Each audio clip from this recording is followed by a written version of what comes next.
So hello, everybody. It's 2 o'clock. 2 o'clock. So we have a very busy schedule here. Our program is packed. So I think I'll get started right away. Anyway, good afternoon, everybody, on a summer day. A warm welcome to our friends and supporters of the Gray Panthers NYC to our July 30th Transformation Tuesday. Thank you, as always, for supporting the Gray Panthers movement, which was founded in 1970 by Maggie Kuhn. Our mission, as set up by Maggie, is to combat ageism and promote intergenerational contact, which we strive to do every month with this webinar series. Oh, please, everybody, mute yourself. We meet here on Zoom on the last Tuesday of the month. All our webinars are recorded, available on our lovely website, gpnyc.org, designed by our talented webmistress, Emily Trask. Our intention is to provide a safe space to discuss how ageism impacts our world with the goal of making a positive difference. We're trying to build bridges among advocates, residents, families, and industry representatives, as well as across generations. Oh, I think, Jeanette, you have to mute if you don't mind. Today marks our 3rd anniversary, Jack. It's an amazing milestone. Hooray to us. We're celebrating the occasion. To celebrate the occasion, we've introduced a shop with very reasonably priced t-shirts and caps with our logo. So please check it out after this webinar. Feel free to shop. So I'm Michelle Arnot, the president, and today we'll introduce 6 outstanding individuals who are innovators, doers, and thinkers in the field of long-term care. Each presenter will receive the Gerson Award, which we are introducing today to honor our guardian angel and benefactress, Jill Gerson, whom I hope is on the call now, and to whom we are super grateful. Thank you, Jill. Today's panel was created by our irrepressible GPNYC Vice President, Carrie Leljedal, who recognized that these individuals represent innovation in long-term care, which has been the theme for this year's series. To spark the conversation, each presenter will address a different aspect of our topic, and afterwards we'll take questions, time permitting. So let me pass the virtual mic to Carrie, who will introduce our panel. Carrie? Thank you, everyone, for coming. I hope you enjoyed today as much as I've enjoyed getting to know our honorees. I met them all individually here and there over the last year. And somewhere a few months ago, I was like, oh, they all need to meet each other. And that kind of sparked this. Watching them connect and their passion and compassion for elders and for long-term care. They are the future. They are what's going to help fix this system as they, it's the love that they all have, if nothing else. So we're going to start with Kate. I'm going to let her introduce herself, but then we'll kind of go from there. Go ahead, Kate. Thank you, Carrie, and thank you all. I'm so honored to be here today. I've loved getting to know all of the other folks who are here. My name is Kate Povenhagen, and this is my last day as an ombudsman. So it's a bittersweet day for me. I'm getting ready to head out to Ohio and start my PhD in social gerontology. Did you want me to answer my question, Carrie, or just give an introduction? All right, go ahead. So go ahead so we had asked Kate, how does she balance advocacy and working in the long-term care, field? Because some of what she does as far as the advocacy is not exactly what she does with her job.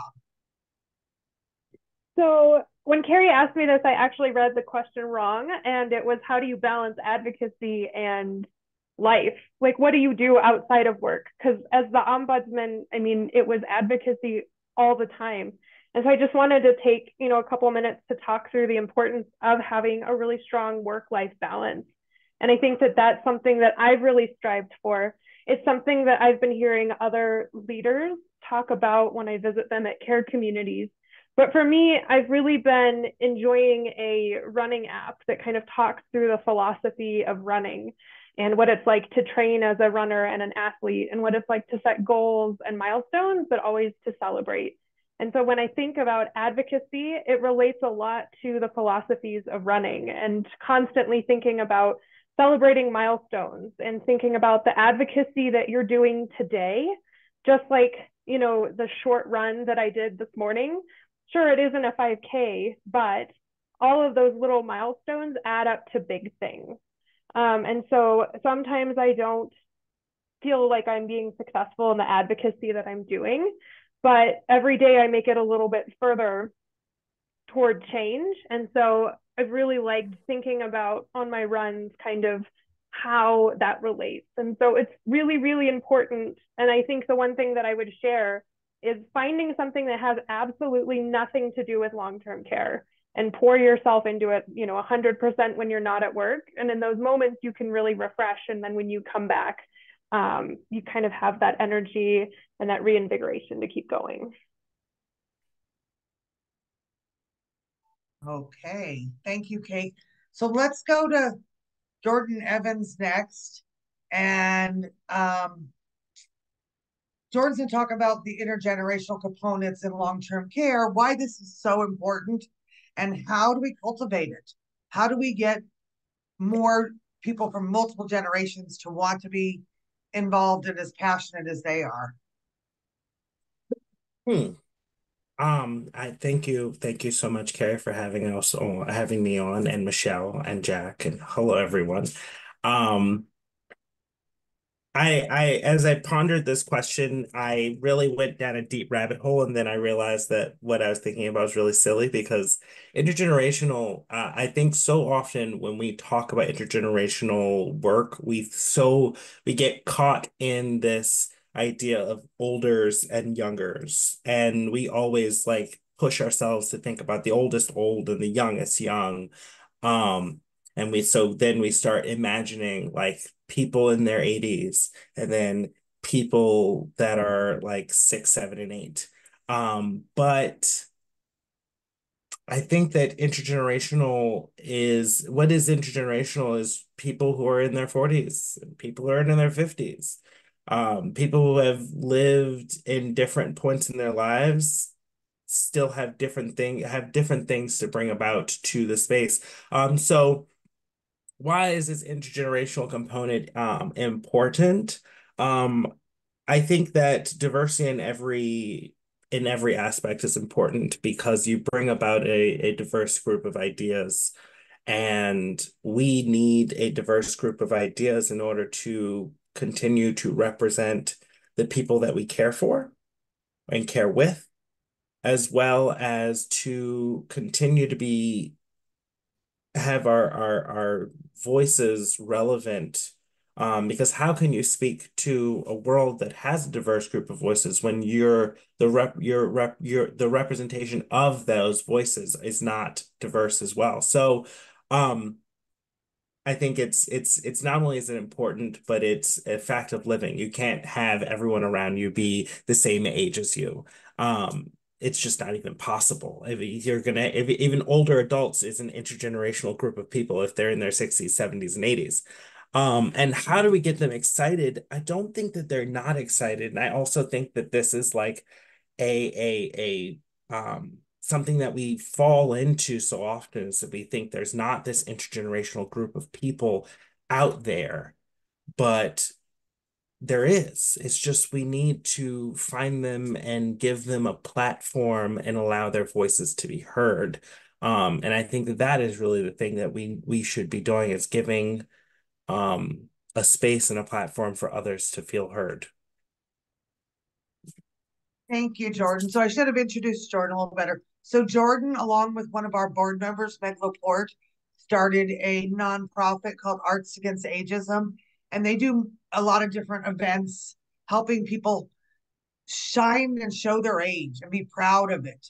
You know, I personally never understood why anybody cringes when somebody says to you, "How old are you?" It's a number. In the end, that's really all it is. But Jordan and Meg are helping people become comfortable with their number and let it shine. So our next guest is Jonas Wiseman, who is the love of my life these days. I am so proud of him. Jonas just got his administrative degree, so he now can run his own nursing home. He started day one yesterday, so we're not even giving him a minute to warm his feet before we're pulling him away from work. But it's important that, again, that we have all these diverse people entering this industry, and the passion that Jonas brings is huge. So Jonas, how can we empower residents, whether it's through technology, local, national? What can we do to help our residents? Hey, Carrie. You two are the love of my life. I have to publicly first declare my love for Carrie and tell a little Carrie anecdote, which is, all right.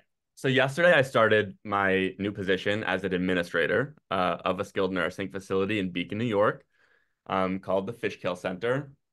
And about 2 hours into my first day on the job, the receptionist came up to me and was like, "You have a package." And I was like, "Oh, the old administrator got a package." And she was like, "No, no, no. It's addressed to Jonas Weitzman." And I was like, "What blackmailing person found some crazy thing in my past and is sending something here?"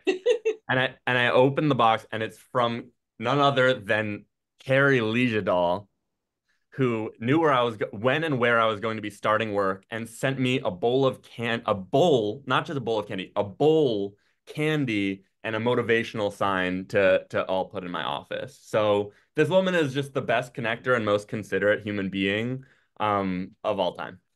And thank you. So it's really important to me in considering how to empower residents to relate it to my own experience, because to create love and provide love for others, you just need to understand what your needs are as a human. And I feel like I'm in this very kind of like scary and vulnerable time, as it's my second day here. I'm in this new office. I've never had a solo office before.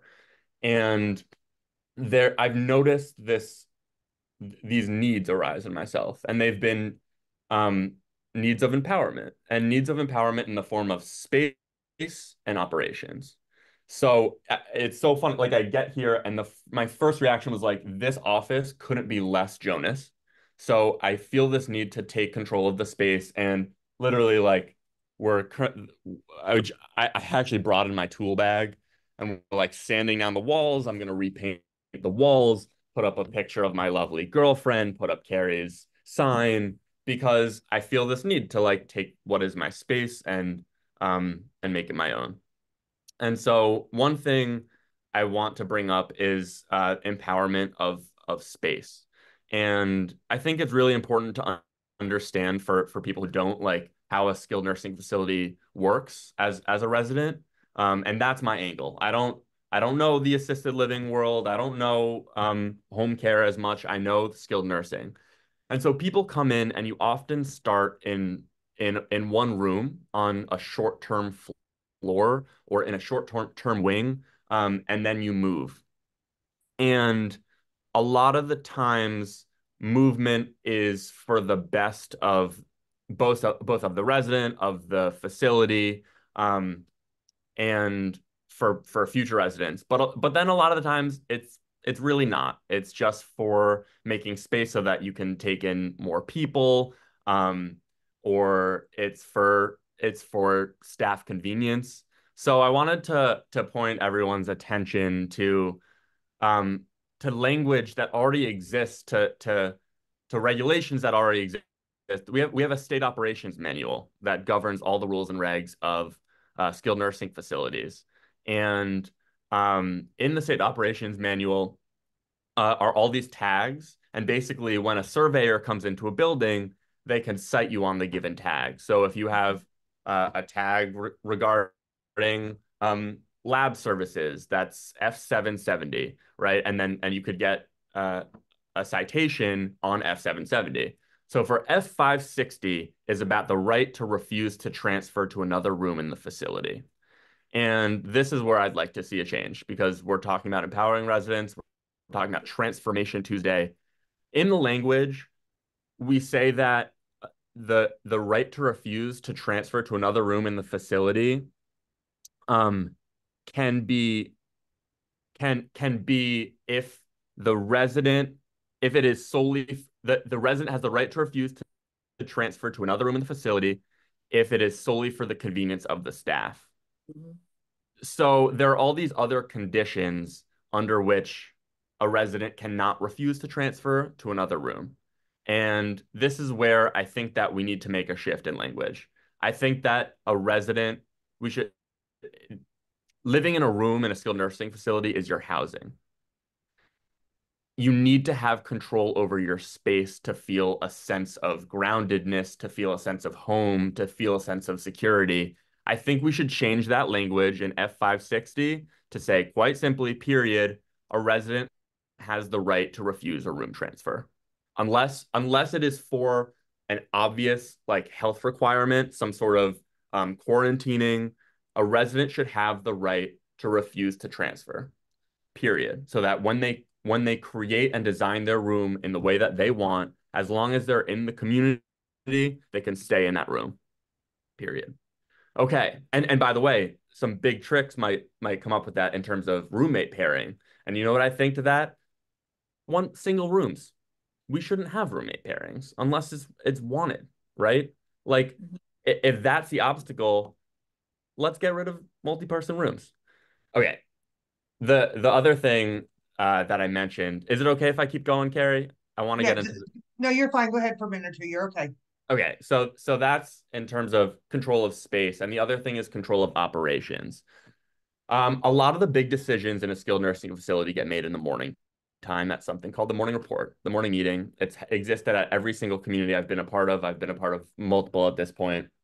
And you have your directors there. I think that we need to expand the empowerment of the president of resident council to be able to serve as part of that interdisciplinary team that attends morning report, which might end up having to be a paid position. And so I wanted to bring people's attention to F566 in the state operations manual, which sets up all of the groundwork for a resident to be employed if they want at the facility community at which they live. If we have a community set up where residents can stay in their rooms as long as they want until their discharge, or as long as they want, period, and they have actual input over the operations of a meeting, of a community, then the empowerment will come. Just as I needed to feel that upon my arrival, so too would residents feel an added sense of empowerment in their own stay. So thanks. Thank you, Jonas. And just so you know, what Jonas is talking about is possible as far as paying your residents to be part of your staff. The home my son lives in pays my son and 2 other residents to be part of their training process. And my son and 1 other attend all new hire and annual trainings. The other one works with staff when they're training them on 2-person transfers and the sit to stand and things. These things are possible when you do get a creative owner, operator, director, somebody who wants to really involve their residents, because this is their home. And that is so often overlooked. So our next guest is Sophia Castle. And Sophia volunteers with us through Gray Panthers. She oversees our intern program. She kind of does a little bit of everything for us. She is also getting ready to leave her current job to head to school to work on her PhD. And I'll let Sophia tell you a little bit more about that.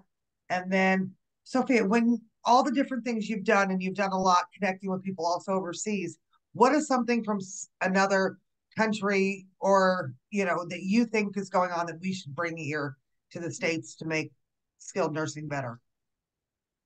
Yeah, so thank you, Carrie, for the introduction, and thank you, Jill and Michelle and Carrie also for the honor of being here today and for the award. I'm also very lucky to be on this panel with everybody. Um, we are very close and we are doing excellent work, and you all are demonstrating that just by speaking here today too. Um, and so yeah, so something that when I was initially asked this question, something I thought about was dementia care. And I immediately thought about dementia villages in the Netherlands. And then I realized, okay, for those of you who may not know what dementia villages are, they're more of a secure community where those who have Alzheimer's disease and related dementia can live in small house models. They have the care they need in that home, but they also have the ability to leave that home and walk freely within the community, go grocery shopping, go to a restaurant, get their haircut, movies, etc., walk in a park. And it's a community where they can basically be independent, but also have that supervision that they might need. And so when I was initially thinking about that, I began to look and see if we have any here in America, and we do. And actually, there's one in the making a few towns over from me. So then I said, okay, what else can we? I noticed that our country, yes, we're starting to go that route. What else can we look at from overseas and potentially bring here to America? And I began to think about purpose-built intergenerational housing. And then lo and behold, I found that we have some here as well mostly in the West, in California and Wisconsin. And I believe, oh boy, Portland. So I said, okay, what else can we do? And I found something very, very interesting. And if I'm mistaken and we do have something like this here in America, please do feel free to let me know in the comments because I'd love to know a little bit more. But is this multi-generational living in long-term care facilities?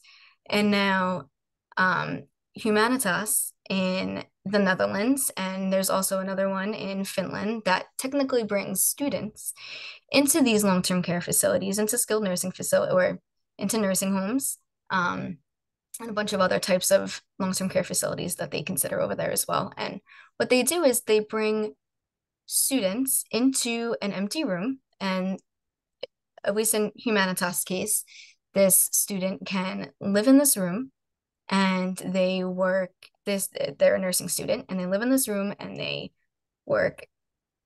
volunteer 30 hours a month and they get to spend quality time with at least 30 hours a month. So they could spend more if they'd like, but they're spending quality time with residents and getting to not have that medical aspect, but more of that human aspect.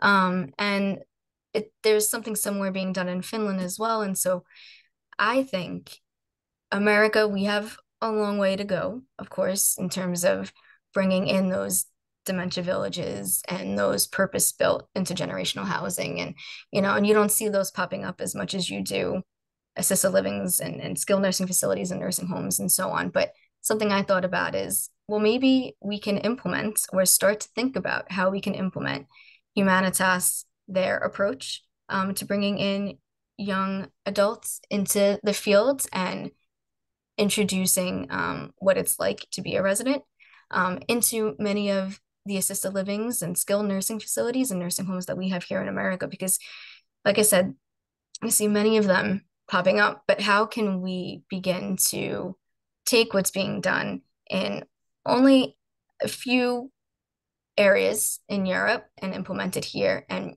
bring a better quality of life and almost like a culture shift here into what we already have in our existing structure. So that's something that I have been taking away from this question and kind of my research and so I'm eager to hear what everybody else has to say afterwards, but I'd love to hear more from our other panelists. Thanks, Sophia. So next I'm going to introduce you to Alex Eshelman. Alex works with Open Doors and the Reality Poets, and his long-term care world because of them is a little different. They're in Roosevelt Island in New York. They during the pandemic were the residents were GoPro cameras and made a movie, and that PBS helped publish or produce, sorry. And so they've gotten to show the world, with the help of Alex too, a different insight what long-term care world is, good, bad, and indifferent. Um, Alex, why don't you kind of explain, in your opinion, how the pandemic has affected things, something negative or positive, and maybe what we do to kind of move forward from it. Yeah, of course. And thank you for the introduction, Carrie. Thanks everyone for being here. Gray Panthers for having us. It's a pleasure, honestly. Um, yeah, and I'm not gonna spend too much time introducing myself, but like Carrie said, I work with a group of residents who are all artists, right? And we basically do a bunch of different art projects for social advocacy. I began working with them in 2020 after the pandemic started, and I was basically working with them remotely for a couple years. And when I graduated from school, I ended up moving to the city and continued working with them full time, which is what I do now. Um, yeah, so then kind of to what Carrie said, though, the question of how did the pandemic affect long-term care, both good and bad. And like, I'll probably start with the bad because that much is obvious, I think, you know, and I feel like in the aggregate, a lot of, I hope that the sirens, I'll let it pass. Okay, yeah. I think that like all together, the negative impact, you could probably say that like, oh, that totally out displaces any positive impact, right? I think it would be really easy to say that. Because what is the negative, right? I mean, so much life was lost, right?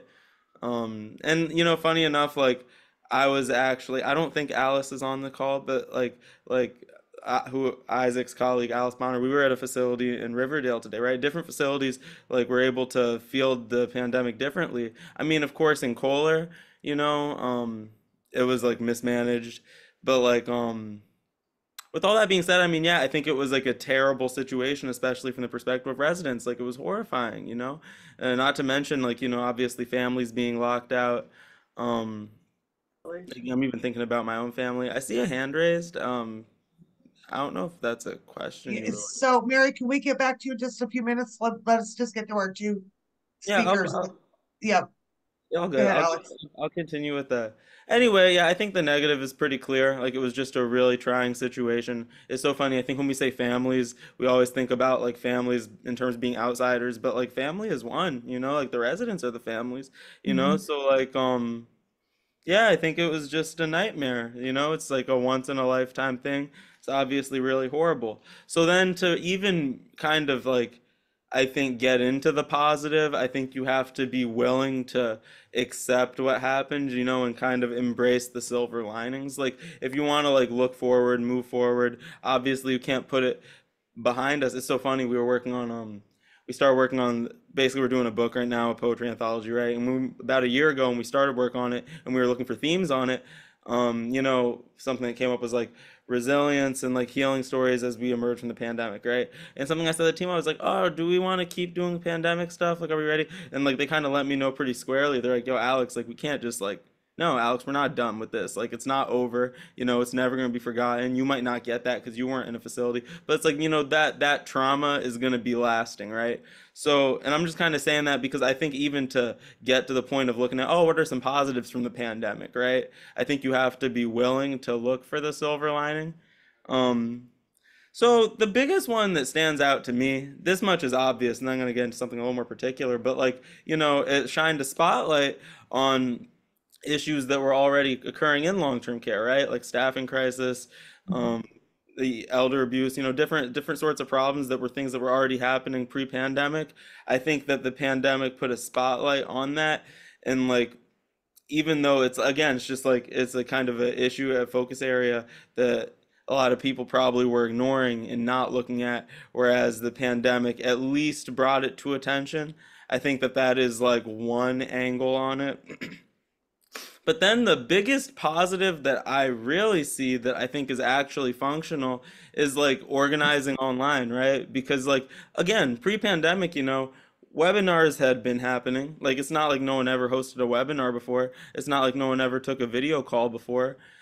And at the same time, all of our work went online. I mean, like, honestly, I had a few jobs before then. I was a little bit younger, but like I was like I had like worked in a different I worked at like a ski resort and a cafe. Most of my work was in person, though, is what I'm saying. So like of course, like when that happened, all my work with Open Doors, again, I joined the team after the pandemic started. So that was all online, right? And I think that everyone learned how to organize virtually, which again, even without the isolation and like being locked in facilities, I think that like, well, I kind of know that like residents of long-term care facilities have been like basically isolated in the sense of like not really being able to co-work with people on the outside as much. Like again, and I don't want to jump too far ahead to like some of the questions that are being targeted to all of us, but part of the reason why people like, oh, we don't want to move into facilities. We want to stay in independent living as far as we can up until the very end, until it's like no option. It's like you don't want to sacrifice that dignity because once you're in, it's kind of like you're being trapped, right? It's like you're pushed away. Now you can't engage or work with people on the outside as much. Well, I think that working virtually challenges that, and I think it really offers the opportunity to like break down that barrier all at once. So I think that that probably is the number one positive that came out of it, is just that we can work online, because I think that that has allowed us to work with residents and alongside residents in a way that's like a lot more even keel than could be without the pandemic. Um, I think that's probably the number one positive. I had Uh, something I was thinking. Yeah? I couldn't agree with you more. I mean, that's actually how I got to know most of you sitting here, is going to these meetings and being able to work together to empower what the movements we're all trying to do. And I do think that is the one positive. I always say the one thing that came out of the pandemic is that I got to meet a whole lot of really good people and Yeah. expand my world and expand others. And I think it's important. And I've really gotten lucky that I only have one of these six left to meet in person. And that's my next one, which is Isaac Lombardi. And I will meet Isaac in November at a conference. Um, and it's even that the connection that we've made, that, oh, we're going somewhere that we know one of these people are, and that becomes your priority. Of, I spent 7 days in Manhattan, and getting out to Roosevelt Island to see Alex and the guys became my priority, where I could have done a million things in Manhattan. So I think that human connection, because of this, is the one benefit. Mhm. So Isaac works for the Moving Forward Coalition. They are working through the NISM report, trying to find ways to improve, empower, and repair Engage. nursing homes. That's probably my best description of what I think Isaac does every day. And I asked him real simply, what was the one thing he would like to change, that if he could, in the system? And I was very surprised when he told me the question intimidated him, because he knows the NISM report and all these different things better than probably anybody. Go ahead, Isaac. I don't know if I'd say I know it better than anybody, um, at all.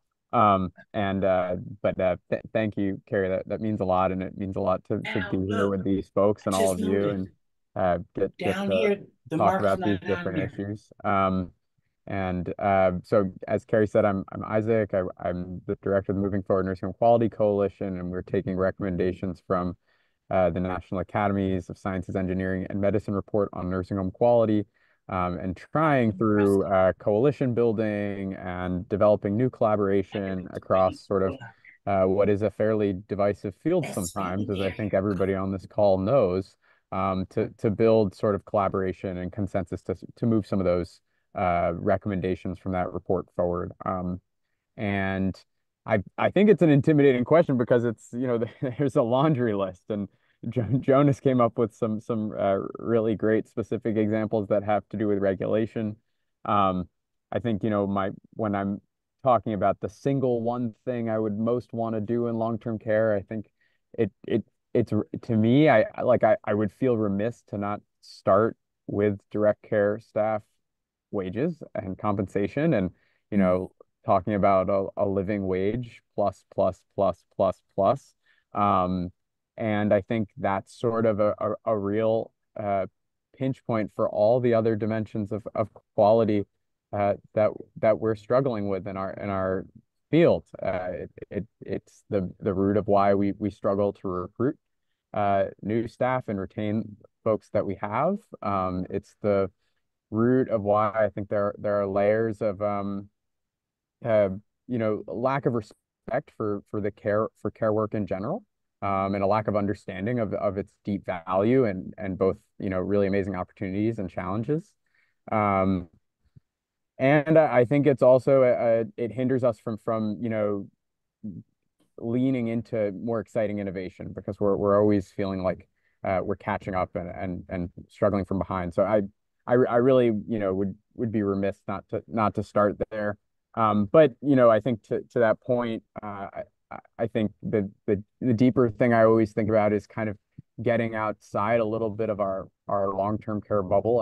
I think about, I don't know if folks remember the Richard Scarry picture books about, you have your little model town, and in your little model town you have everything, right? You have your grocery store, and you have your barbershop, and you got the dentist, and you got the school, and you got the childcare, but you didn't have long-term care, right? That's not really part of our picture of what happens in communities, and I think that's a problem. So we're all sitting here, I think, making really great and vital progress on long-term care policy as such, but I think we got to start wedging our long-term care issues into bigger policy questions. It's a matter of infrastructure, right? Like the Build Back Better bill of what was that, 2, 3, 4 years ago now? Like that should have been dealing with long-term care, because long-term care is infrastructure, and we need to think about long-term care in the context of all sorts of aspects of community building and life, and all sorts of aspects of policy. So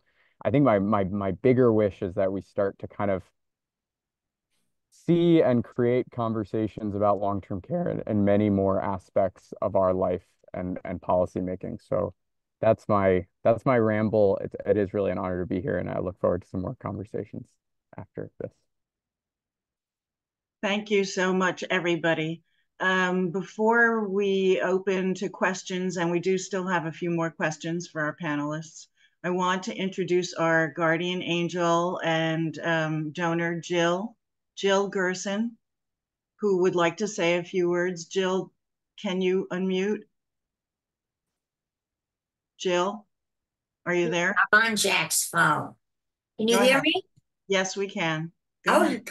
Okay. Listen, I'm so delighted to be with my comrades. I think that I'm both happy, grateful, and very proud, of the six other participants, because you had the moral courage to say screw ageism, and also just the sense of being critically thinking about the issue of ageism. So you're pretty good folks there. I just want to talk about my experience with the Gray Panthers when I was living in New York and going to meetings. There's two things that I think that I felt. I felt a sense of belonging to a group that accepted me for my kooky self, and also I felt a sense of mutual purpose, and those are two elements in life that are rare to be able to get. And I think if we can get some of those in nursing homes, I think it'd be great. I am living in independent living now, and what I am experiencing is I want to play with the kids. I want to go out and have fun with everybody. But anyhow, I do think that the element of sharing with others is so important. The feeling of belonging and the feeling that you have a purpose. Those can easily be inserted in nursing home programs. And the way I have some ideas. I love the idea of a utopian village. Maybe we could do it with Legos. Anyhow, that's really all I wanted to say and express my gratitude. And I wanted a great economic philosopher once said, caring is sharing. And I want to leave you with that. Thank you, Jill. And actually, to Jill's point, we wanted to ask all the presenters, how can boundaries be erased? So to Jill's point, can children enter into assisted living facilities? So what can we do so that people in long-term care are simply viewed as people and not? So any?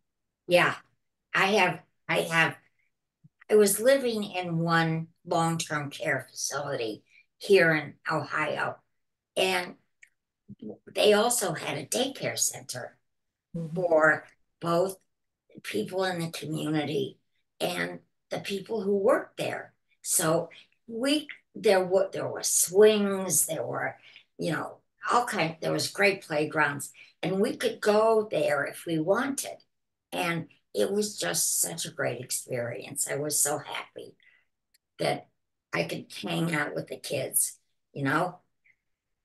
So that's one way. So Jonas, you have a facility. Do you see yourself inviting an elementary school to Fishkill?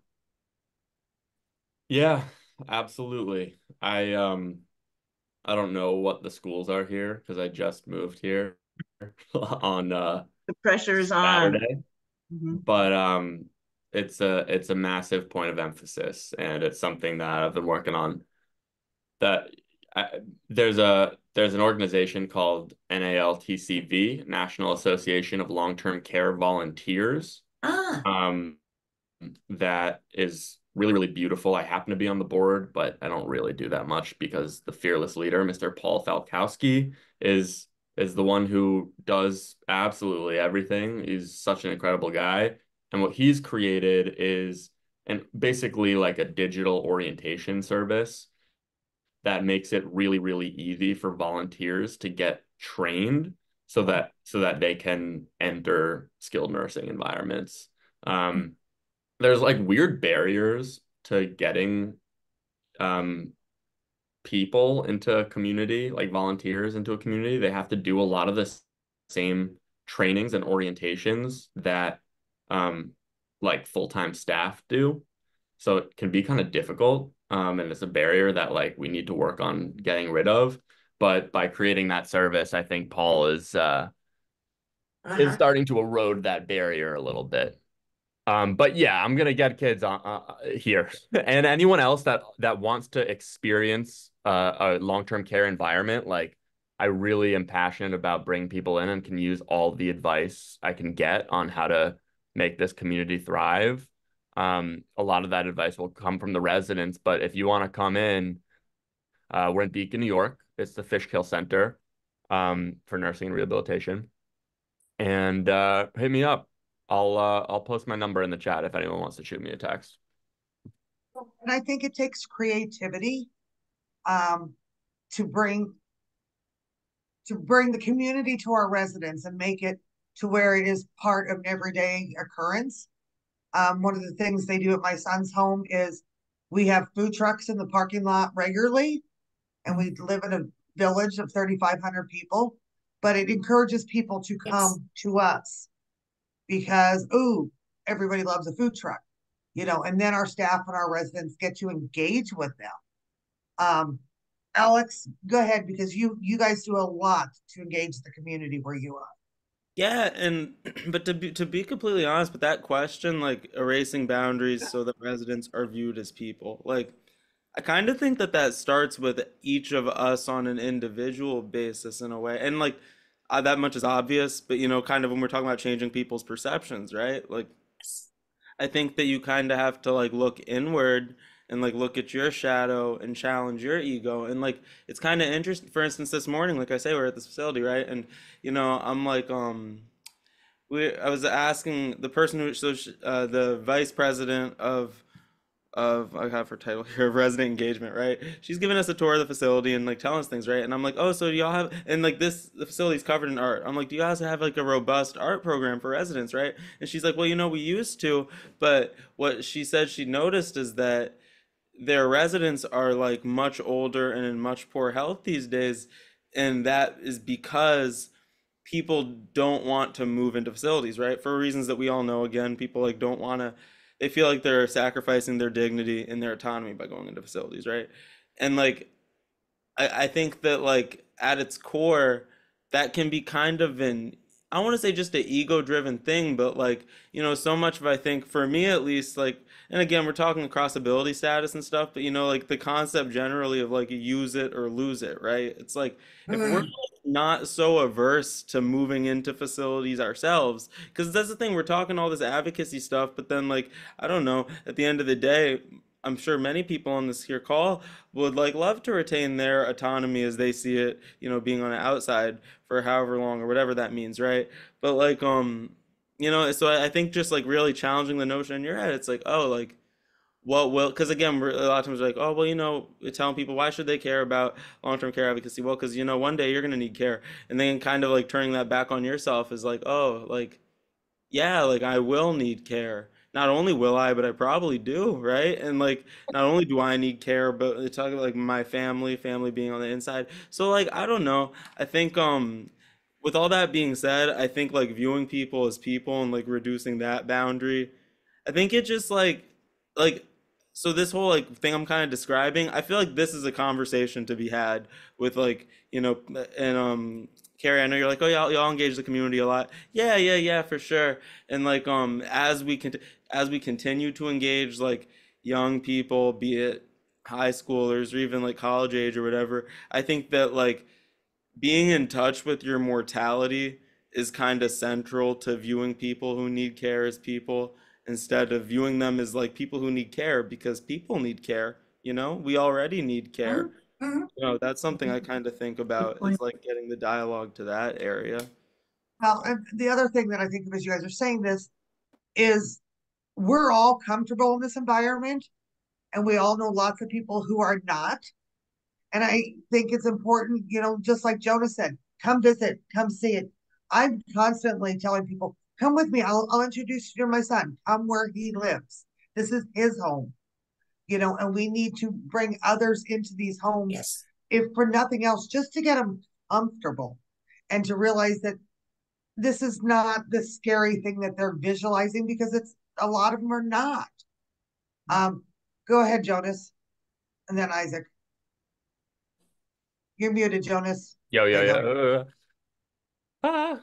I just really, really resonated with a lot of what Alex was saying, about the need to release ourselves from our egos and understand like the potential beauty in living in a community ourselves. And I think that part of what is so difficult for us to imagine about like a facility or a community is because of the inherent separateness that pervades the Yes. standard culture of American living, because it's like there is this sense of rugged independence that is it's a parasite, it's a disease where we think we should be solo, Yes. right? And so this idea of being in community and being dependent on people to like help you with things and living right next to someone else, like hold on a second, like why is that inherently bad? I I look forward to the concept of living in that kind of community. I think that's so cool. Like that's what I lived in college and I loved it.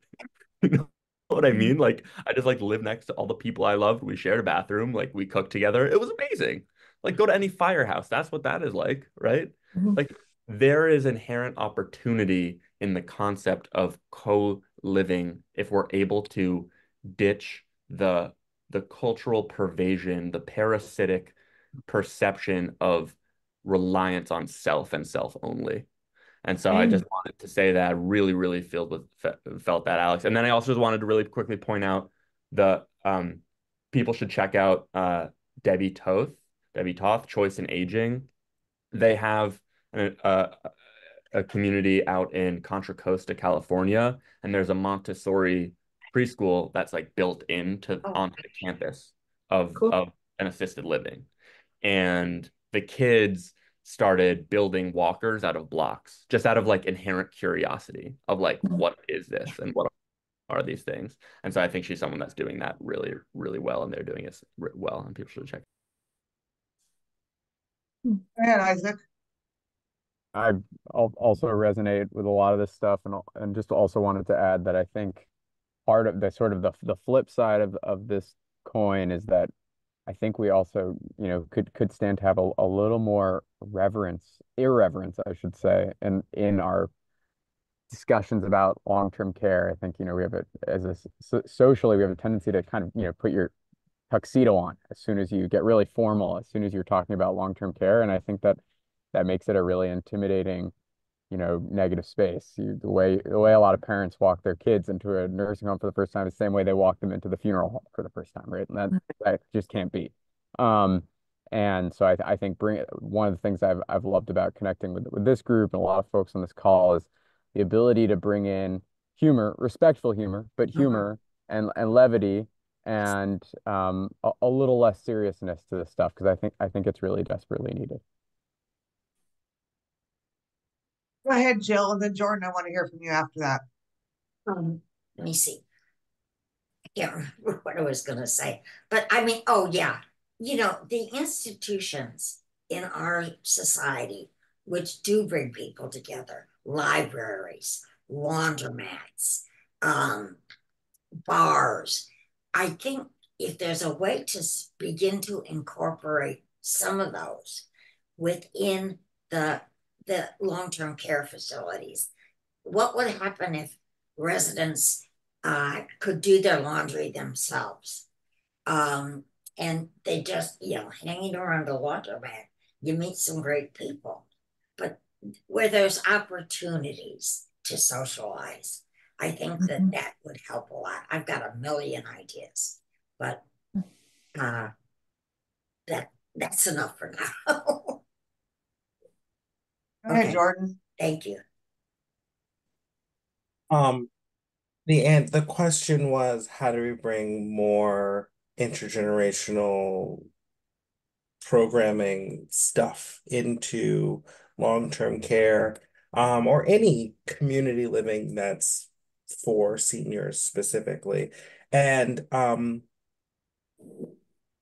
creativity is an avenue to do that. I mean, as at Art Against Ageism, this is what we do. We create opportunities, create community, and bring the larger community to a facility or community setting. But also it's really just gatekeeping. It's just not gatekeeping and opening the door and letting people in. I think in the last 2 months, I've been to 5 communities, between all the way from memory care to a CCRC, and I didn't have to do one tuberculosis test or scratch test to go inside that community and meet with residents. And your regulations, or some people may say, well, you can't have people walk in and not have them be tested or have them do, and that's not true. You can walk into places, you can not gatekeep and allow people to walk in to any community at any point and just walk in and meet with residents. You can also, in any of your restaurants, you can open up to the general public and allow your neighborhood to walk in and have a sandwich. There was a community nearby that was an AL and memory care that was near my home not too long ago. Unfortunately, they were bought up by a REIT, and then all of their community efforts were thrown away. But they used to be able to just go in and have lunch, and it was a memory care AL. Like, it wasn't an independent living, but their food was really good. And so you'd walk in, you'd get a sandwich and sit there, and someone next to you may have some memory differences or some neurocognitive differences than you do, but they didn't really know. You were just eating lunch and you were allowing people to exist, their existence around you. And so if we just not don't gatekeep, if we allow for our doors to open up and allow people to walk in, we can create communities and not facilities. Kate, would you have your hand up? Yeah. So for me, this conversation is always really interesting because when I started in long-term care, I started in home and community-based services. And so, I mean, I worked in group homes because it was before Olmstead was passed. And so like, it was all about just providing care to people. Like we didn't need two people to use a Hoyer lift. Like I Hoyered people by myself, and I, took care of people in their home. We had barbecues. Like we were in a house in the community, and everything was community-based. Access, the type of Medicaid that we had allowed us to cover transportation for people, even if it was non-medical. Like we were still like within their care plan for the year, we're able to build in transportation. And so when I left and I went to go get my master's, I did a really, really deep dive into the deinstitutionalization movement for folks who have intellectual and developmental disabilities. And I read about institutions and how they had drains in the floors so that you could hose off, floors if there were issues, or there were centralized nursing stations. And I could not fathom what these buildings looked like. And then in 2021, I walked into my first nursing home and I saw people dressed in hospital gowns. I saw a woman crawling on a floor by the med cart, and the nurse just like did not care. And I was just like, I thought all of these places didn't exist anymore. And so when I hear people talk about like, well, what if we did this in long-term care? In some ways, we have done those things. And I'm not saying that home and community-based services are the answer. I'm not saying that they are perfect, but they did decentralize all of the care and split it up. And so, not everything is inside of a building. I mean, you have to go out in the community and access the community. And then to Jonas's point, the very interesting thing that I learned about home and community-based services, undergirding it all, the language is no longer there overtly, but everything is based off of something horrific called the principle of normalization. Mm-hmm. And the ideology was that if we can teach people with intellectual disabilities to no longer act like they have intellectual disabilities, they can be integrated into the community. And so one of the things I think about and that excites me when I think about community integration for folks who live in skilled nursing is how do we look beyond rugged individualism? It's coded as economic self-sufficiency. That's the kind of language that we use in home and community-based services, but how do we create integrated services that aren't based off of those ideas? So thank you all. It was just a wonderfully engaging conversation. And Jill, it was so wonderful to meet and hear from you today. We're really running short on time. So I know Mary had a question that I asked her half hour ago if she would wait. And so we'll start there. Mary, do you still have a question? You could unmute yourself. And Sophia wanted to speak.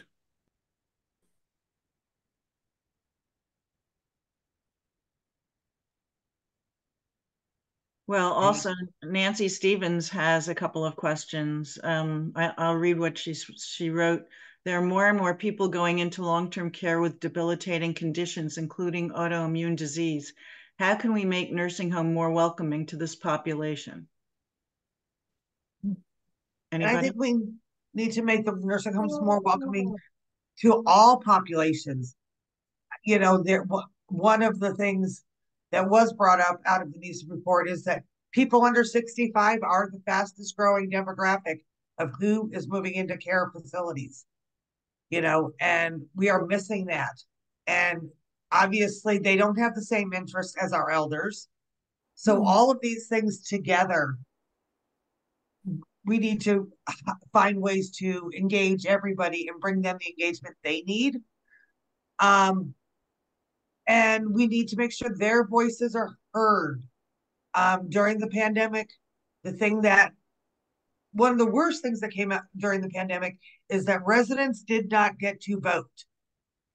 I will never ask anybody here who you're voting for, but I will ask every one of you, make sure that if you can help people that live in long-term care, any kind of long-term care, get them registered to vote, encourage them to vote.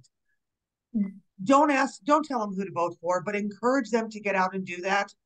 Kate and I are working on a national campaign that will hopefully kick off in the next week or two over this. But there's going to be a lot of, facilities that are like, oh, we got away with not dealing with this last time. We're not going to deal with it now. It is a regulation. They are required to help. Mm-hmm. So if we all engage the homes that we're in and start having that conversation now, while we still have 99 days, because if they're not registered by sometime in October, they're not going to get to vote, and it's too important. And all of them need our help with this. And Carrie can help you do it.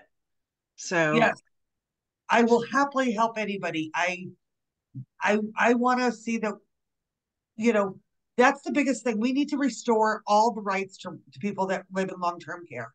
They are entitled to the same thing we are for any right. So let's find ways to help that, and that will help improve their quality of life, period. Thank you, Carrie. So we are at the end of the hour, and I want to congratulate our wonderful rising leaders on everything that you've shared with us. And thank you to Jill Gerson for underwriting our award. We look forward to more rising leaders and honoring more people. Also, next month, August 27th, we're going to get together to talk about innovations in design for long-term care. And don't forget to buy your cap. It's on our website, and you'll see it has our logo on it. So please remember that we rely on you to help us with providing this platform so that we can talk about these important things and hopefully move the needle. So see you all in August, and thank you. Thank you. Yeah, everyone. Thank you. Bye. Yes, James, this whole thing will be recorded and it'll be on our YouTube channel in the next few days. No, but you are also amazing. Thank you so much. Yes, thank you. Really filled my heart. Thank you. Thank you. Thank you.